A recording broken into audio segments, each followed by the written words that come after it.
ఆర్టీసీలో ఎలక్ట్రికల్ బస్సుల కొనుగోలును ప్రైవేట్ సంస్థలకు అప్పగించడాన్ని పీటీడీ ఎంప్లాయీస్ యూనియన్ వ్యతిరేకిస్తుంది. ఈ మేరకు కోనసీమ జిల్లా కలెక్టర్ మహేష్ కుమార్కు వినతి పత్రం అందజేశారు. ఎలక్ట్రికల్ బస్సులను ప్రభుత్వమే కొనుగోలు చేసి ఆర్టీసీ కార్మికుల ద్వారా నడిపించాలని యూనియన్ నేతలు కోరారు.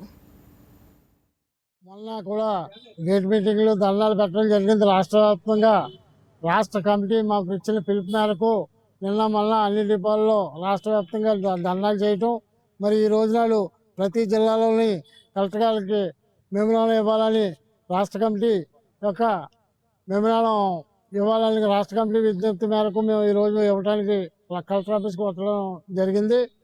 మరి ఈ సందర్భం దేనికి అని మేము తెలియజేసింది ఏంటంటే, కేంద్ర ప్రభుత్వం ఎలక్ట్రికల్ బస్సుల్ని పొల్యూషన్ నివారణ చేయాలి, ఎలక్ట్రికల్ బస్సులు మేము ప్రవేశపెడుతున్నామని కేంద్ర ప్రభుత్వం ప్రవేశపెట్టింది.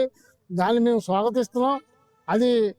కానీ అది ప్రైవేటు పరంగా నడిపే విధానంగా వాళ్ళు చూసి ఆర్టీసీని ప్రైవేటీకరణ చేసే విధానంలో అడుగుజాలలో నడుస్తుంది.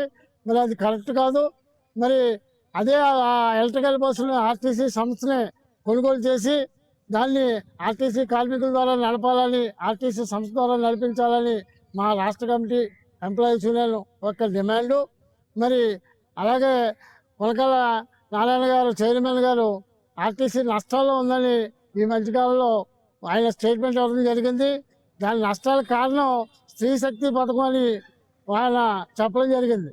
ఈ స్త్రీ శక్తి పథకం ప్రభుత్వం ఎంతో ప్రెస్టేజ్గా తీసుకుని దీన్ని అమలు చేయాలని చెప్పేసి చెప్తే, దాన్ని ఆర్టీసీ కార్మికులు, ఆర్టీసీ సంస్థ మొత్తం అందరూ కష్టపడి దాన్ని స్త్రీశక్తి పథకానికి మంచి పేరు తెచ్చి ఎంతో ప్రభుత్వానికి ఎంతో గుర్తింపు తెచ్చింది.